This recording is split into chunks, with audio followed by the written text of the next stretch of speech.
स्वास्थ्य मुसीबत के बीच संसद का मानसून सत्र जल्द ही बुलाया जा सकता है, जिसे लेकर राजनेताओं के मन में भी डर बैठ गया है। कई नेता तो इस समय सत्र ना बुलाने की मांग कर रहे हैं, लेकिन कामकाज को देखते हुए संसद के सत्र को बुलाया जाएगा। इसे लेकर कई खास तैयारियां भी की गई हैं। सोशल डिस्टेंसिंग से लेकर मंत्रियों के बैठने की व्यवस्था का खास ध्यान रखा जा रहा है। तो सदन में कैसे हैं इंतजाम, इस रिपोर्ट में देखिए। मार्च से देश की संसद में सारा कामकाज ठप पड़ा है, जिससे जनता से जुड़े कई फैसले अब तक नहीं लिए गए हैं।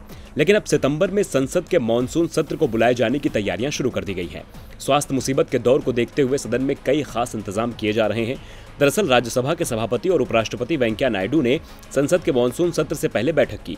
उन्होंने राज्यसभा सचिवालय को मॉनसून सत्र के लिए अगस्त के तीसरे हफ्ते तक सारी तैयारियों को सुनिश्चित करने के लिए कहा है। सदन के कक्ष में 4 बड़े डिस्प्ले स्क्रीन जैसे कई एडिशनल इंस्टॉलेशन को सुनिश्चित करने के लिए कार्य तेजी से चल रहा है। सदन की चारों गैलरीज पर 6 छोटी स्क्रीन लगाई जा रही हैं। इनमें ऑडियो कंसोल लगाया जा रहा है। इसके साथ ही संसद भवन के अंदर ऑडियो विजुअल सिग्नल के लिए दोनों सदनों को जोड़ने वाले विशेष केबल बिछाई जा रही है। राज्यसभा के चैम्बर, गैलरीज और लोकसभा के चैम्बर का इस्तेमाल सत्र के दौरान सदस्यों के बैठने के लिए किया जाएगा। जहां 60 सदस्यों को राज्यसभा के चैम्बर में बैठाया जाएगा, वहीं 51 सदस्य राज्यसभा की गैलरीज में बैठेंगे और बाकी 132 सदस्यों को लोकसभा चैम्बर की गैलरीज में बैठाया जाएगा। राजनीतिक दलों को उनकी क्षमता के अनुसार बैठने से संबंधित निर्देश दिए जाएंगे। प्रधानमंत्री नरेंद्र मोदी, सदन के नेता थावरचंद गहलोत और विपक्ष के नेता और अन्य पार्टी के वरिष्ठ नेताओं के लिए उच्च सदन के चैम्बर में नामांकित सीटें निर्धारित की जाएंगी। पूर्व प्रधानमंत्री डॉक्टर मनमोहन सिंह और एचडी देवगौड़ा, जो कि राज्यसभा के सदस्य हैं, उनके लिए भी सदन के चैम्बर में ही नामांकित सीटें निर्धारित की जाएंगी।